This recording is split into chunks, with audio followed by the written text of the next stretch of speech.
helping people cope with and overcome life's challenges. This is Life Transformations with Michael Hart, Canadian certified counselor and award-winning psychotherapist.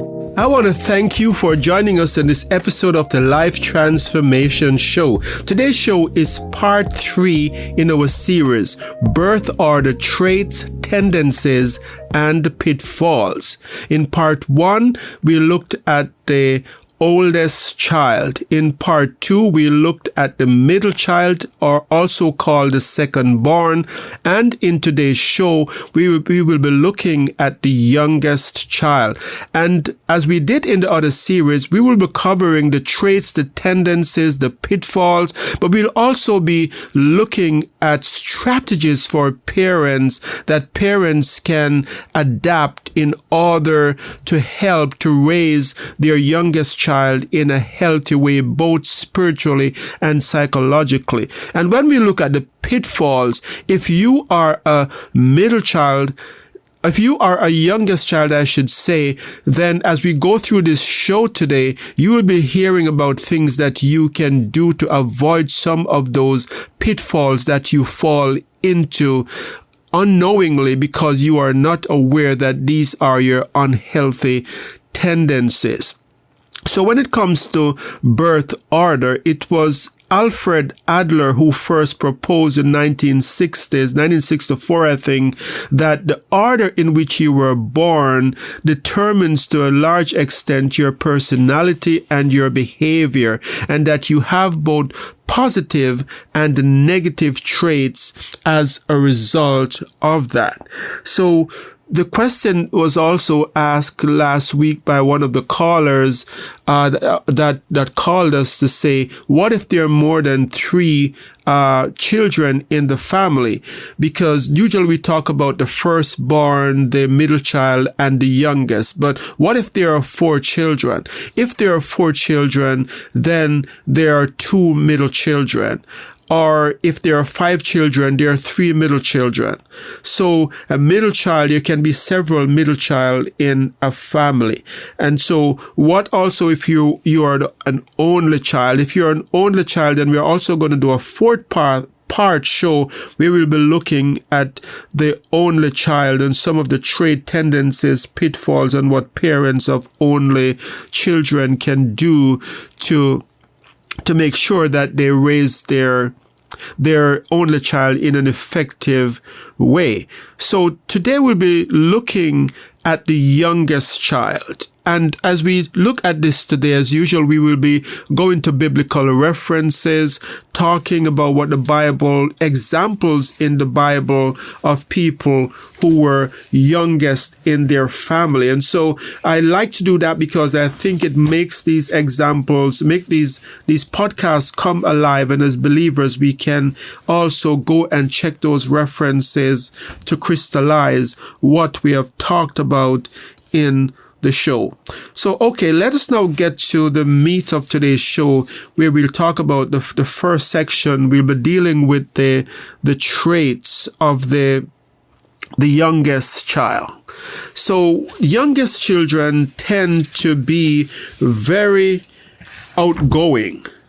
And this makes sense because they grow up around 2 children. Once they come into the family, there are already 2 other siblings in the family as well. So there are a lot of interaction with others, and they tend to have very good social skills. So they tend to be very outgoing and, very, very express themselves very well, very talkative and very interactive. And so we see an example of this in scripture with Joseph being the youngest child. At least for most of his life, he was the youngest child.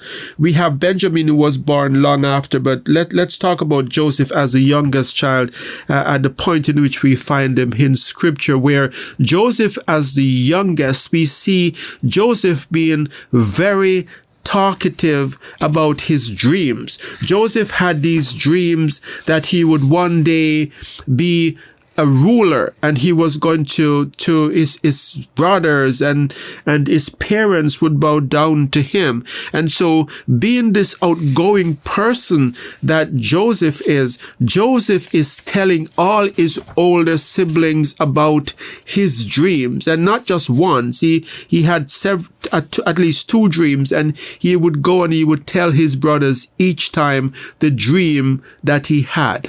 So you may have a youngest child in your family if you have more than 2 children, and you may notice this tendency that this younger child tend to be very social and very talkative. But other qualities of the youngest child is that they tend also to be very persistent. If they set their mind to something, they will go after it, and they will dedicate a lot of time and effort in pursuit of what they want. They also deal very well with adversities where they don't give up easily. They will keep trying and trying. So they maintain a good attitude even in the midst of setback and negative circumstances. We see this in the life of Joseph, where even in prison, Joseph had such a good attitude that he was put in charge in prison. And he was in prison for something that for a crime he didn't commit, when Potiphar's wife lied that he had sexually assaulted her. And so he's so persistent that even in prison, he is believing that there is still a future for him. So we see Joseph in prison. Instead of being sad and dejected, he is interpreting dreams of others. He's very involved in helping out and being put in charge of the other prisoners. And so this is persistence. He doesn't give up easily. We see also the same trait in David, King David, as a youngest child, where when King David turned up that day where Goliath was facing down against the entire army of Saul, and everyone was afraid, and David stepped up to the battle. He came to the battle, and his oldest brother Eliab says, "David, why have you come here? And with whom have you left those few sheep in the wilderness? I know how conceited you are and how wicked your heart is. You came down only to watch the battle." So here we have Eliab, the oldest brother, chastising David and basically telling him that he's out of place and that he should go back and take care of the sheep. And someone with a weak personality who is not determined would just pack up and go back home. But David did not let his brother's word stop him.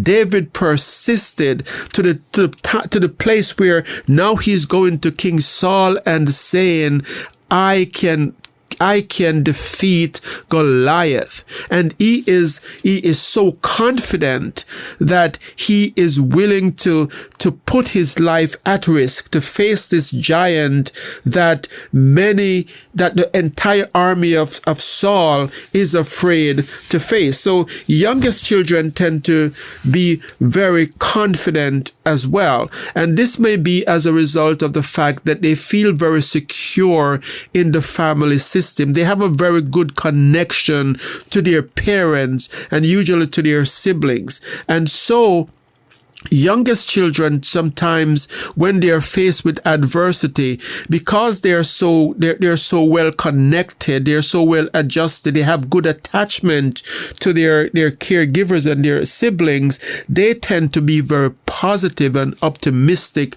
about life. So here we have David, the youngest, not being perturbed by what his older brother said, but stepping up to the plate and saying, I'm going to persevere. I'm not going to let these words turn my heart against what I know I can do. I am going to succeed at defeating Goliath. And we know the story very well, that David stepped up to the battle and he defeated Goliath. But we also know that another trait of the youngest child is that they are free-spirited. They make their own path. They don't necessarily adapt to the path of others. A youngest child tend to have this free-spiritedness where they will do things that they want to do. And we see this in the story of David again, where in that battle we are told that when he went to King Saul, and King Saul realized that this young man was brave enough to do something that all his warriors were afraid to do, his trained and seasoned soldiers were afraid to do. King Saul thought to himself, well, let me help you. And so King Saul now started dressing David in his armor. So he put his sword on David, he put his tunic on David, and his helmet of bronze on David's head. And he said, now son, you have the best equipment that there could be. I'm giving you these equipment. Now go and fight Goliath. But we are told that David said, I don't want these equipment. This doesn't feel right to me. I'm not used to this equipment. And what David did is that David took off the king's equipment. And the Bible said that he took them off, and then you can read this in 1 Samuel 17:38-40.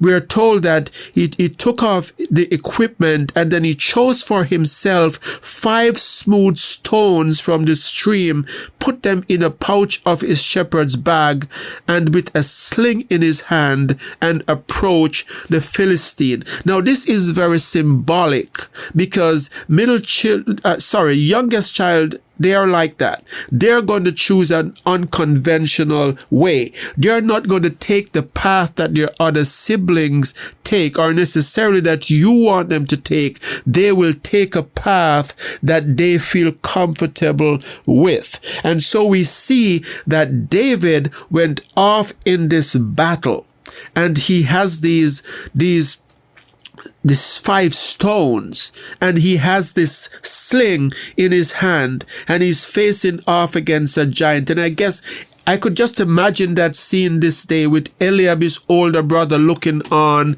and saying, what is he doing? He's going to be killed. Doesn't he know that as a soldier, if you're going to fight someone, you need an armor? Don't you know that you need a sword and you need a helmet? You are going to fight a giant without an helmet. And so I can just imagine that Eliab, the oldest brother, probably closed his eyes when David marched out to Goliath, thinking this is going to be a massacre. This is going to be a terrible death. He is going to be killed in the most terrible way. What is he doing? Why is he even here?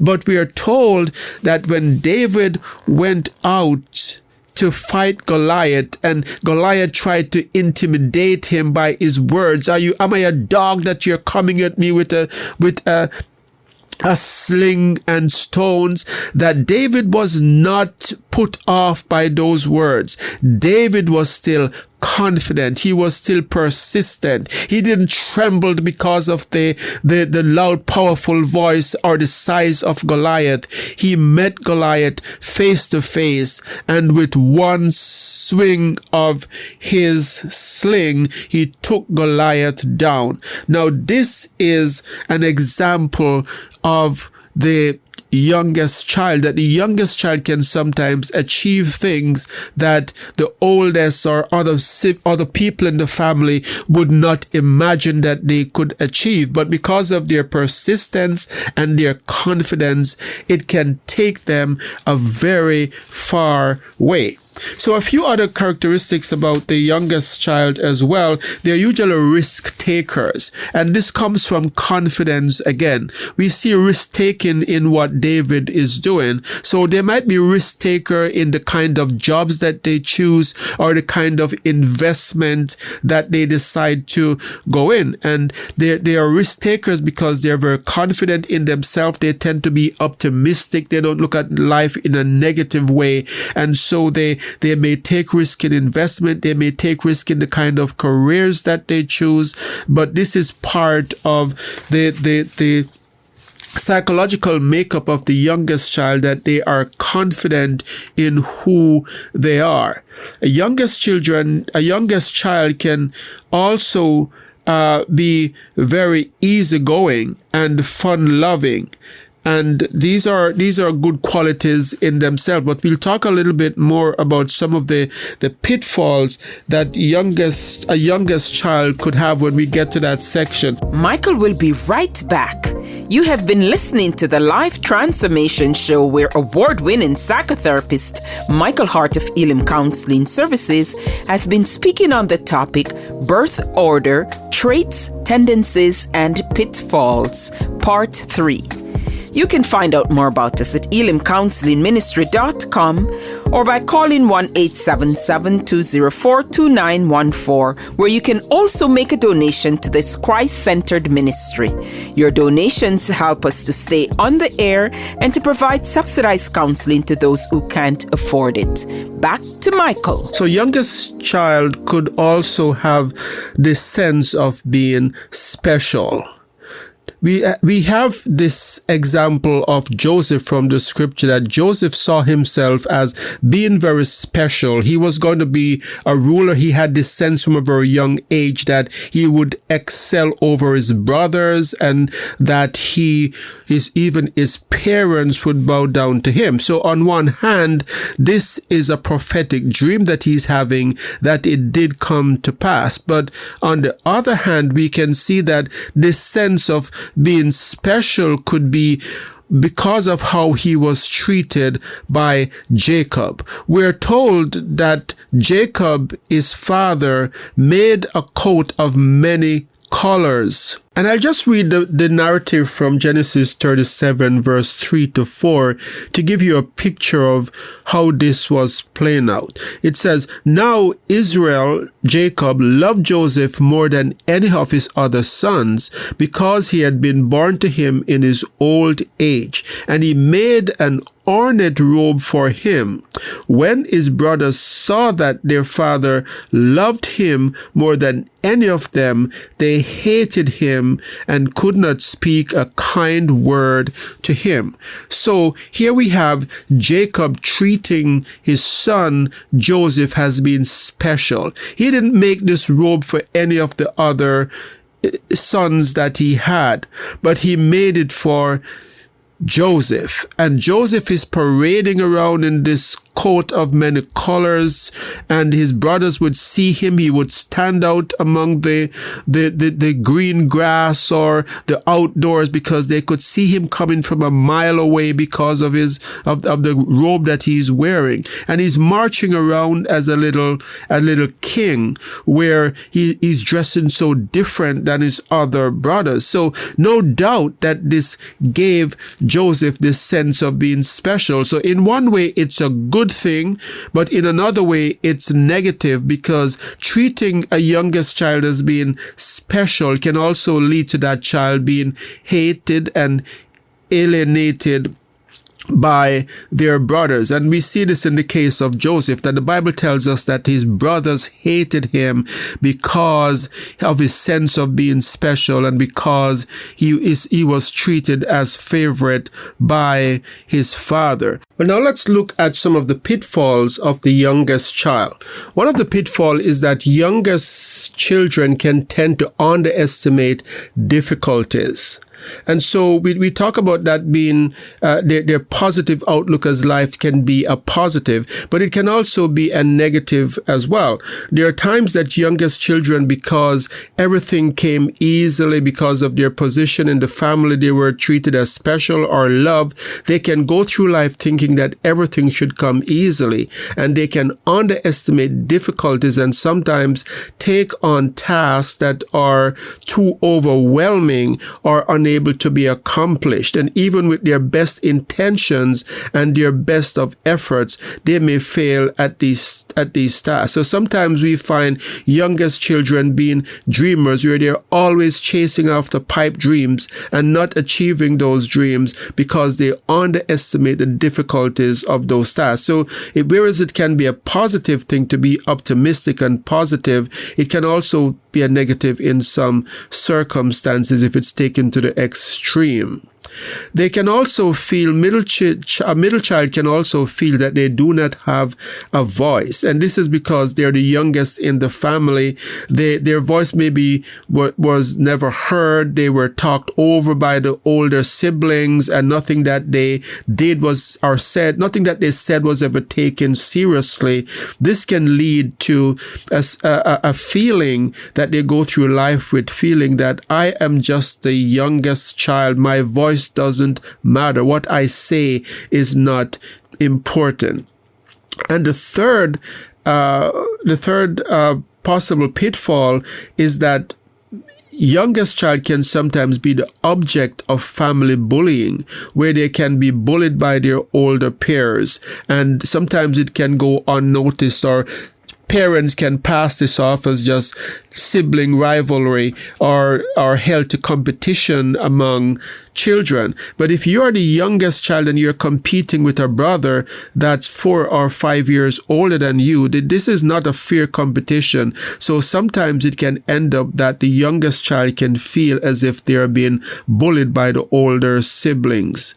And they can also be spoiled as a youngest child and be unprepared for life, because when you have parents that, do everything for a youngest child and spoil that youngest child, this could leave them unprepared for life. So now let's move on and talk about some of the advice to parents. So we can start right there by saying, don't spoil your youngest child. Teach them responsibility. Give them chores. Treat them the same way that you do the other children, so that you are preparing them for life and not letting them go into life thinking that everything should come easily because I am special. So as parents, it's very important for you to teach your youngest child responsibility.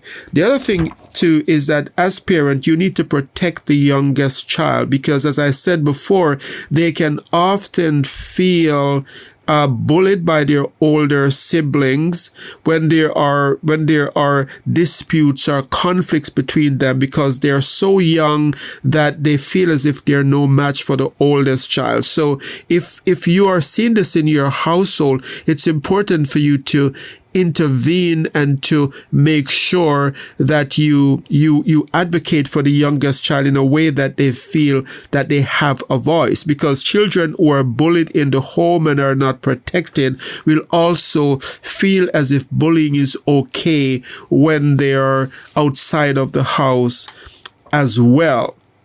And so it's also important to include your youngest child in discussion. So if you're around a family gathering or around a table and everyone else is talking and everyone else has input on a certain subject, involve the youngest child. What are your thoughts about this? What do you think? Encourage them to share what they have to say and validate their opinions, even if it might not be well thought out or as mature as the oldest child or the middle child would put it. So make sure that you cultivate this sense that their voice is important, because this is one of the pitfalls that often happens later on in life. And it's also important to empathize with your youngest child. Remember that this youngest child can grow up feeling inferior to their older sibling if they see the older sibling